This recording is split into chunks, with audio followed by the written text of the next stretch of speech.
Hello and welcome to our lesson 4-3. This one we're talking about project management. All right, so let's go ahead and get right into it. So, definition of project management, okay? This is essentially planning, organizing, and managing resources to achieve specific goals, okay? Could be designing a product, could be improving a service, could be building some kind of system. So let's get into it. First I should mention that there's a risk that goes along with not having proper project management, and that's disorganization. You miss your deadlines and wasted money, and nobody wants to waste money. So let's start off with talking about defining the project and finding what a project is.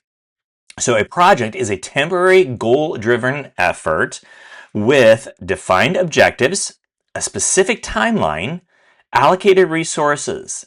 Okay, so for example, organizing a school blood drive. Now, in order for it to be considered a project, you have to have all three of these things. All right. And when you've got a project, you've also got a project manager. So what is the role of the project manager? Well, the project manager leads the project. He oversees the tasks, the resources, and the team members that are part of the project. As such, then, he keeps everyone on schedule, on task, and within budget. And finally, the project manager also resolves conflicts among the team members and helps motivate the team. Now, there are 5 phases to a project and to project management, and they are initiation. This is the idea. Planning is the blueprint. Execution is actually doing the work. And monitoring and controlling is keeping it all on track. And then, of course, closing, which is finishing strong, making sure everything is wrapped up, making sure everything is done. So let's take a look at each of these 5 phases individually. Starting with phase 1, initiation, again, the idea. The focus is to define the purpose and to determine the feasibility. Now, feasibility goes along with having a feasibility study. This is a detailed analysis of the possibility of success. Is this going to work? Is it not? Is it actually feasible for us to do? So the key question in creating the initiation or the idea of the project is, what is our goal? Do we have the resources? Can we actually achieve it? Next phase is planning, okay? That's the blueprint. This is where you create a detailed roadmap and define the scope, what's included, what's not included in this project. And this is also where you set the timelines and the milestones, which are key progress points. You also, in the planning phase, decide you have to finalize the deadlines as well as the budget. Now, when you are planning, there's actually some things that you need to take into focus. You need to take into account. You need to take a look at. There's something called risk and scope creep. So project risk, this is the potential for things to go wrong, delays, unexpected costs. You have to kind of plan those in with your plan in case those things do go wrong.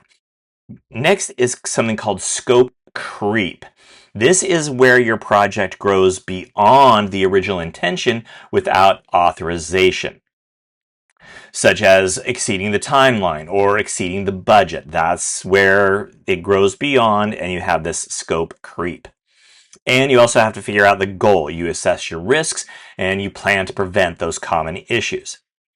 And when you're planning, you also have to take into account your stakeholders. There's a difference. Stakeholders. This is a person or a group that has an interest or can be affected by the project. Some examples of stakeholders are employees, customers, suppliers, investors, the community. Project managers must communicate transparently with all of these folks right here.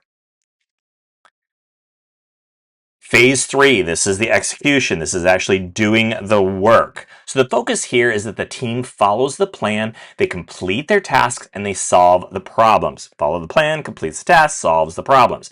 Okay?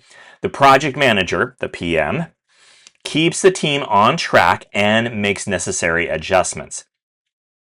Communication is absolutely critical. There's a great deal of importance to communication, because when you identify issues early, it prevents larger problems later. Phase 4, monitoring and controlling. Okay, the focus here is to constantly track the progress of the project against the plan. Are we on schedule? Are we on budget? Are we reaching those milestones that we established during the planning period? If things go off track, you have to make changes. Maybe you have to update the timelines, maybe because there's inventory shortages or whatever it happens to be. Those go along with having those key checks to make sure that we are monitoring and we are controlling the project. Finally is phase 5, closing out, finishing strong. You evaluate your success. You compare your original goal with the final results. And it's important to document the lessons learned. Review what went well. What could have gone better? What could we do differently next time so that we stay on track, or that we stay on track with a project and keep everything flowing. We want to make sure that all deliverables, the intended results, are completed when you're finishing up. Now, there are a couple of project management methodologies, ways to do projects. One is called a waterfall. This is essentially just a linear step-by-step process. This is where your planning is done all at once. Next is called an Agile. This is flexible. You're using small sprints with frequent adaptation. Then there's something called Kanban. This is a visual workflow using boards. Basically, this is your to-do to done. And then Lean. This is focusing on maximizing values by reducing the waste. All right, some tools project managers use. First is a Gantt chart. This is a visual bar graph showing the project schedule over time. Okay, these are very similar. There's whole lessons or whole probably classes in college that have to do with Gantt charts. Also, having a budget tracker that records your expenses and compares them to the plan. Again, are we on budget? And then a to-do list as well. This is where you break the projects into smaller, more manageable tasks. This helps keep things moving along. Now, why should you learn project management? What's the big deal here? All right. Well, it is more than just a business skill. It is a life skill. Okay. The ability to manage people, to manage tasks, to manage resources and time. These are essential for success in any role that you are in. Successful projects share a couple of things. They share clear goals, they share strong leadership, they share teamwork, and they share flexibility. So again, learning project management is more than just a business skill. It is a life skill. All right, and that is our lesson 4-3 on project management.